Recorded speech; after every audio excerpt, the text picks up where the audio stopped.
mild to severe storms. Notice we are already under a chance of severe weather from the Storm Prediction Center. I'll have more details coming up tonight on News Channel 6 at 10 on MeTV.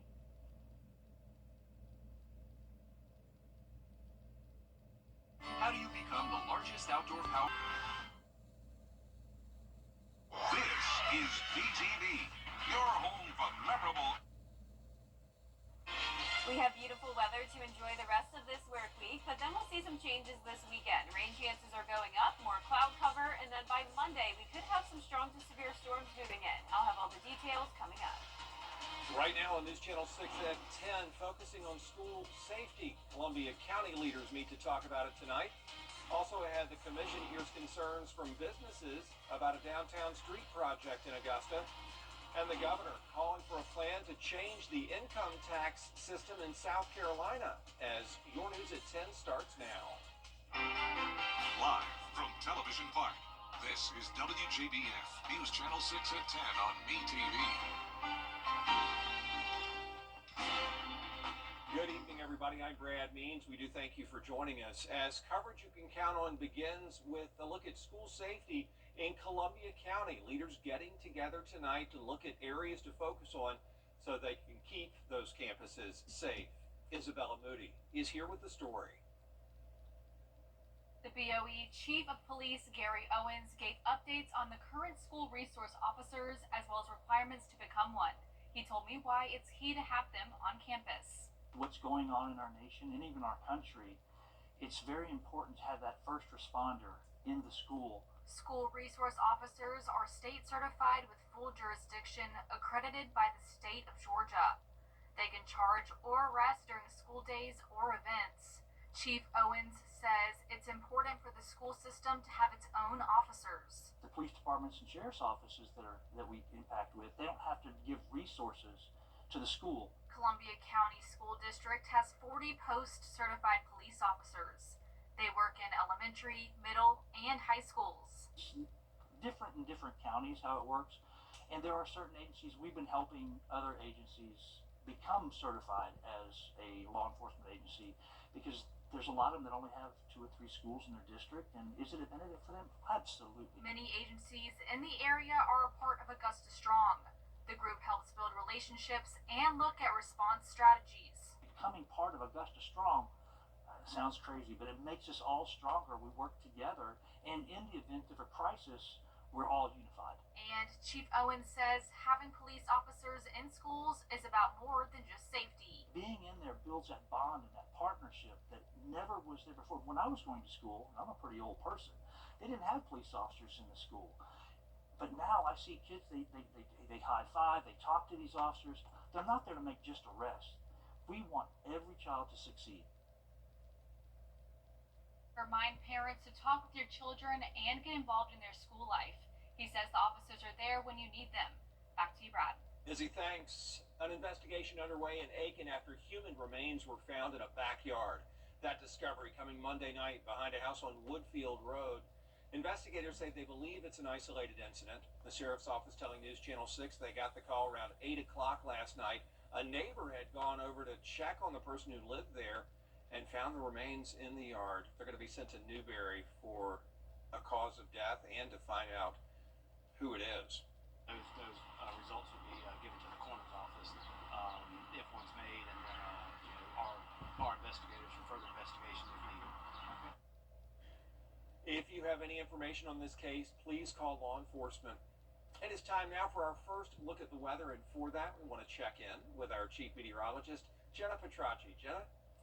Well, it was a really nice, warm, and sunny day, and right now on our Terry Lambert Hyundai Skyview Cam, we have clear skies, and it's not too cold out. We're still sitting in the 60s, and for our almanac today, you can see that we almost made it to 80 degrees in Augusta, topped off at 79, and our low temperature was cooler than average, though, so even though it was warm in the afternoon, we did have a chilly start to our day at 41 degrees, and of course, no rain today. It was completely dry with high pressure and control.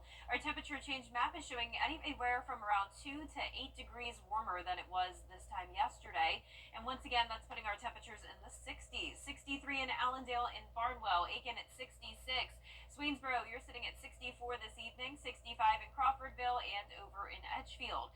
Our satellite and radar is showing the clear conditions for everyone. We do have this weak cold front coming through now, and behind it, winds will start to come out of the northwest tomorrow, and it will be a bit breezy.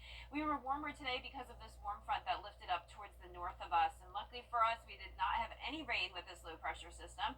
You can see the winds now already starting to come in from the northwest, so you can see exactly where that cold front's located. Sustained winds up to 11 miles per hour now in Aiken, and gusts up to 20. That's what we're seeing now in Waynesboro. Now for tonight, we're going to see drier air move in, dew points falling into the upper 30s there in Washington, and by tomorrow morning, clear skies with temperatures down into the upper 40s. Looking ahead here, you can see it's going to be in the mid-70s Wednesday and Thursday, mostly sunny skies. A little bit more cloud cover on Friday with an increase in moisture and all the way up to 83 degrees. I'll have more details on how the temperatures will change over the next 10 days coming up, but back to you, Brad. All right, thanks a lot, Jenna. Faster internet is coming to Fort Eisenhower. They cut the ribbon this morning for Bolden Fiber to Home. Comes just a few weeks after Fort Eisenhower sent out a survey trying to get feedback about what people want to see in housing out there. We're connected, whether it's our devices, our TV, connecting with family and friends across the world. So getting updated to fiber to all the houses is going to be a tremendous uplift to the community. The community has been asking for this for some time now. So with AFES and our private partners, Balfour Beatty, making this happen, bringing in Team Bolden, is going to be awesome for the installation. The new service will allow 7 neighborhoods on Post to have access to fiber by the end of this year.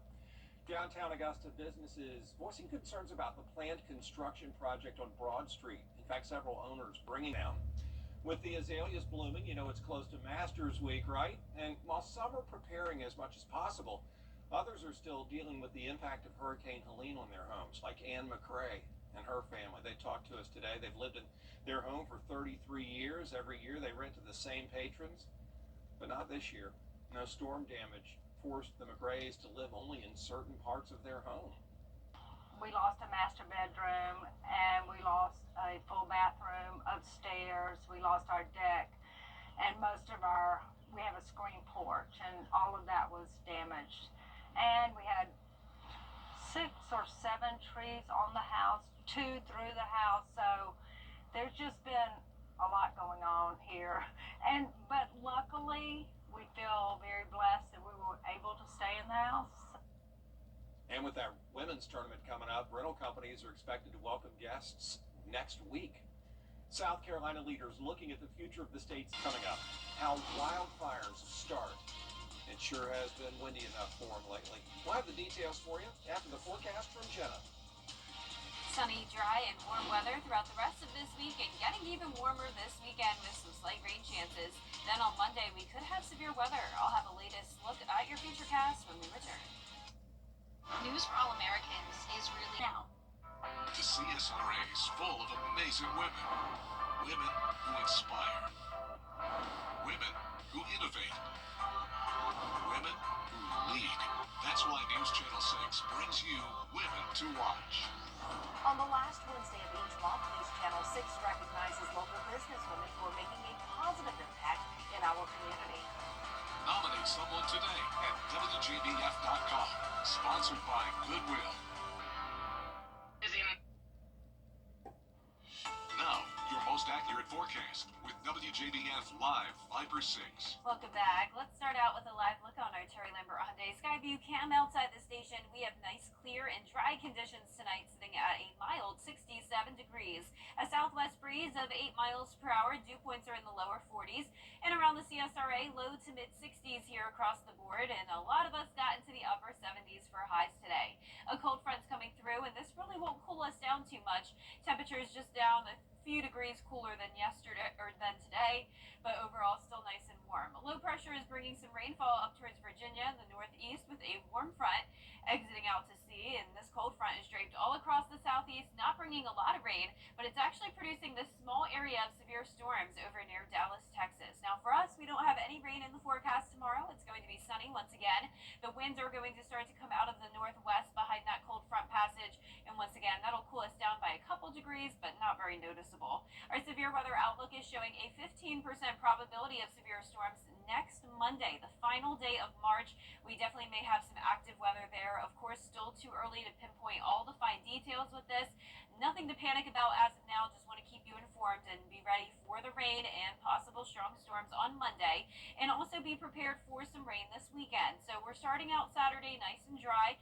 It will be pretty cloudy though, and then you can see by the evening hours that's when we could have some showers move in and maybe a few thunderstorms as well. Then we're going to have a lot of moisture lingering in the southeast, and that will keep the chance of rain around for our Sunday as well. And then the main event is on Monday. This is a cold front that will be passing through, bringing that chance of strong to severe storms. Main concern most likely will be the damaging wind gusts, but we will once again keep you updated as we get closer to the date. For the first few days of April, it does look like we'll have above average chances of precipitation, so keeping those rain chances in the forecast over the next several days, and any rain that we get will be beneficial. We are still in a drought. We also have the high pollen levels and that fire danger threat that's continuing with the low humidity and gusty winds, so rain will definitely help us out.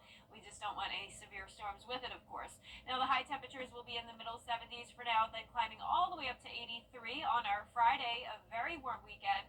And ahead of that cold front passage Monday, we will get to 85 degrees, very warm for this time of the year. Our low temperatures tonight will be right around average in the mid to upper 40s. Highs tomorrow will be in the mid 70s. And your 10-day forecast is showing the nice sunny skies for now. More clouds moving in on Friday. Once again, a mostly cloudy and dry start to our Saturday, but a few evening showers and storms. Then a higher chance of rain on Monday at 50%. Temperatures back down to the mid to upper 70s for that first week of April. And, we've been covering the wildfires, Jenna, as they keep burning across South Carolina. We talked to forest ecologists at Clemson. They say the reason why the state is seeing so many fires is because of these conditions. Fuel and oxygen and heat and the dry air make for a dangerous combination. A professor there says mid-March is usually the start of spring fire season. Experts say when it gets too dry, that's when you see the fires, and it's also when you see the burn bans. All it takes is a little spark or a little ember. And even if you have lots of experience burning outside, burning in your backyard or whatever, one little escaped ember can take off and get out of hand. The South Carolina Forestry Commission has a map with real-time data that show where the fires are, how big they are, and how much they've been contained. Still ahead, the Georgia Department of Transportation looking at a rail line to link Savannah and Atlanta. We'll hear from Savannah's mayor next. After an accident, consider this. Insurance companies track the results of law firms. They know which ones ignore lowball offers and file lawsuits, and which ones have never seen the inside of the courtroom. If your lawyer has a reputation for settling cheap, what kind of offer do you think you'll get? I'm Austin Jackson. At my law firm, insurance companies respect us because we stand up for our clients. Injured? Call Austin Jackson, the Augusta guy. 706-724-7224.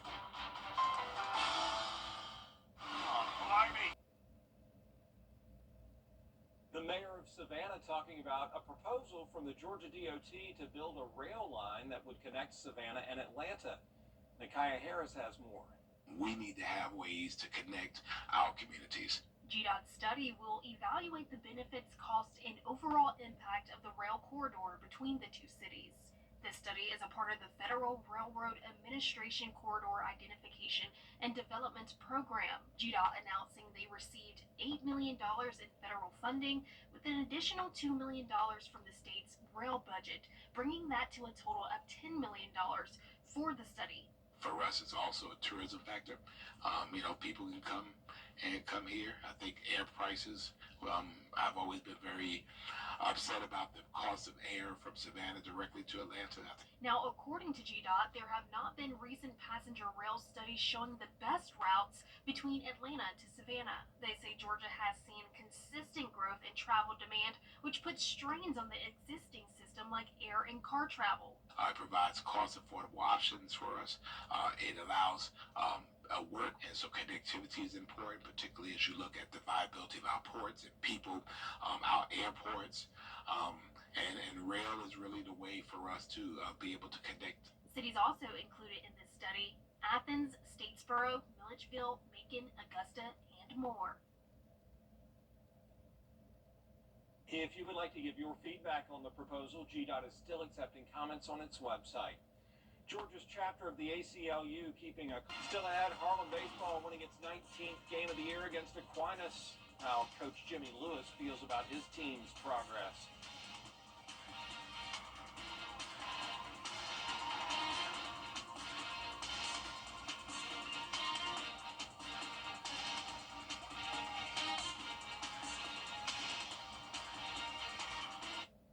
Get ready to groove Augusta.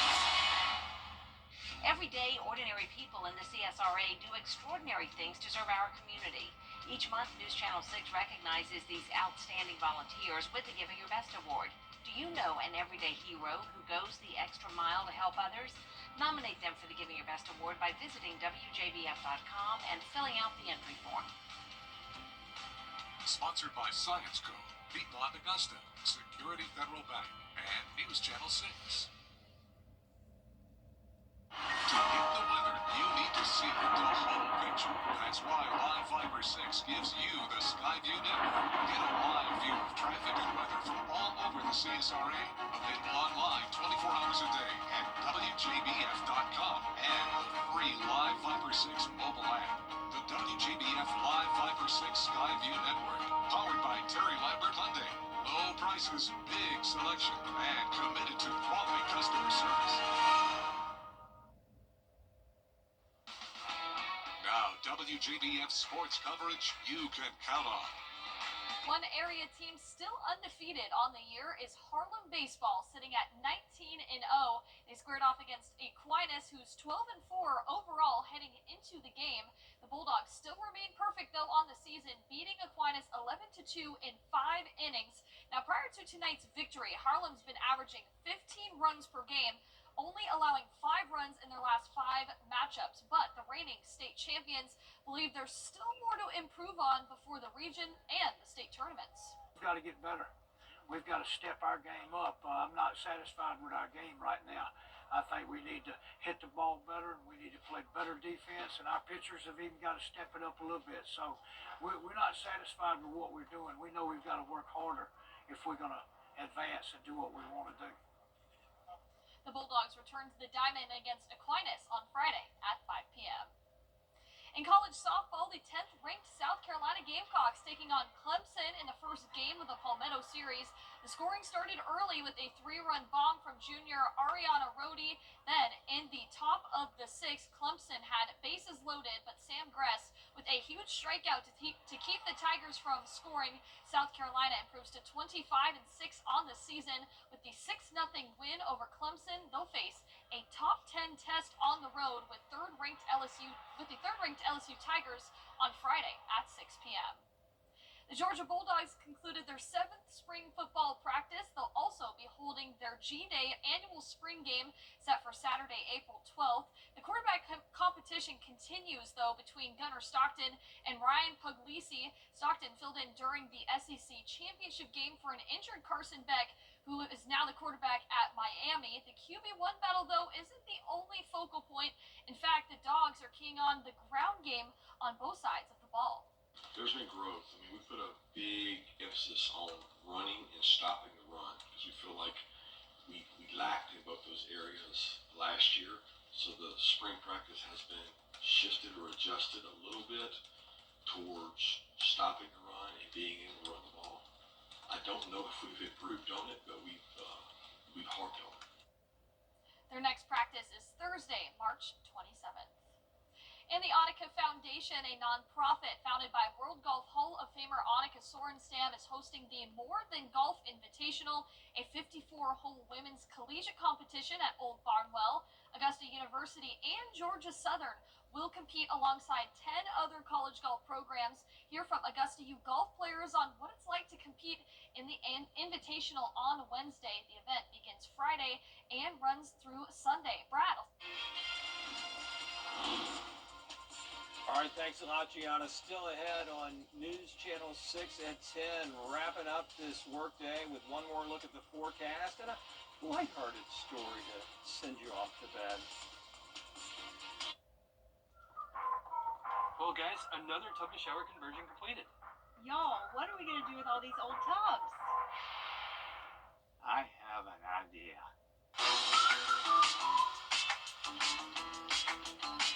Join the Bath Fair Babysitter family today with 0% interest financing for 24 months. How many more tubmobiles does Dad can have us build? Call Bath Fitter today for your free in-home estimate.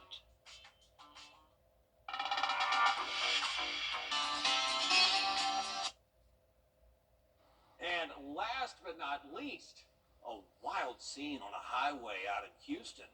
Cops chasing after a herd of runaway cattle. Laura Spencer has the story. I-45 chasing cattle, baby. An utterly chaotic scene in Texas. What do you mean cows are running around on the highway? A herd of cattle running loose on a major highway in Houston Monday, eluding capture for hours.